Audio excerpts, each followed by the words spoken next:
শেখ হাসিনার সাথে ইনুর একটি ফোনালাপ, যে ফোনালাপে ইনুকে শেখ হাসিনা বলছেন যে আন্দোলনকারীদের উপরে বোম্বিং করা হবে, সেই বর্ণনা উনি আজকে দিয়েছেন। সেই ভিডিওর ফরেন্সিক করে প্রসিকিউশনের পক্ষ থেকে ফরেন্সিক রিপোর্ট এবং এই অডিও স্ক্রিপ্টের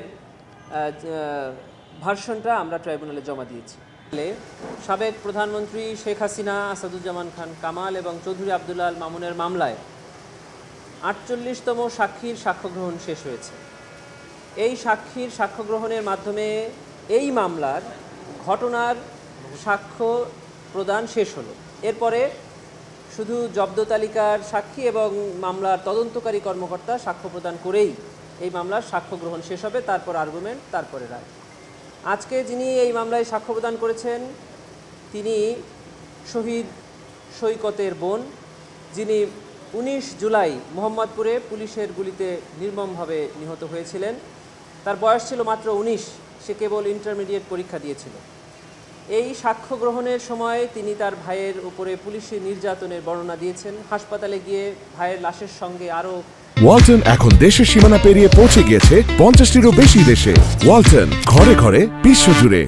নির্মমভাবে যাদেরকে গুলি করা হয়েছে তাদের লাশ, হাসপাতালে ফ্লোরে পড়ে থাকা রক্ত এবং সেই সময় ঢাকা শহরের অবস্থার বর্ণনা করেছেন। সাথে সাথে তিনি আরও বর্ণনা করেছেন যে উনি আল জাজিরাতে একটি সাক্ষাৎকার প্রদান করেছিলেন। সে সময় আল জাজিরা তাকে দুটি অডিও ক্লিপ তাকে শোনান। একটি হলো শেখ হাসিনার সাথে তৎকালীন ঢাকা বিশ্ববিদ্যালয়ের ভিসি মাকসুদ কামাল সাহেবের, যেখানে তিনি শেখ হাসিনা আন্দোলনকারীদেরকে রাজাকার ট্যাগ দিয়ে তাদেরকে ইংল্যান্ডের মতো গুলি করে, ছাত্রদের আন্দোলনের উপরে গুলি করে হত্যার আদেশ দিয়েছেন। সাবেক মেয়র তাপসের সাথে শেখ হাসিনার বক্তব্যের বর্ণনা উনি দিয়েছেন, যেখানে লেথাল ওয়েপন, হেলিকপ্টার এবং ড্রোন ব্যবহার করে আন্দোলনকারীদের নির্মমভাবে গুলি করার নির্দেশ শেখ হাসিনা দিয়েছিলেন।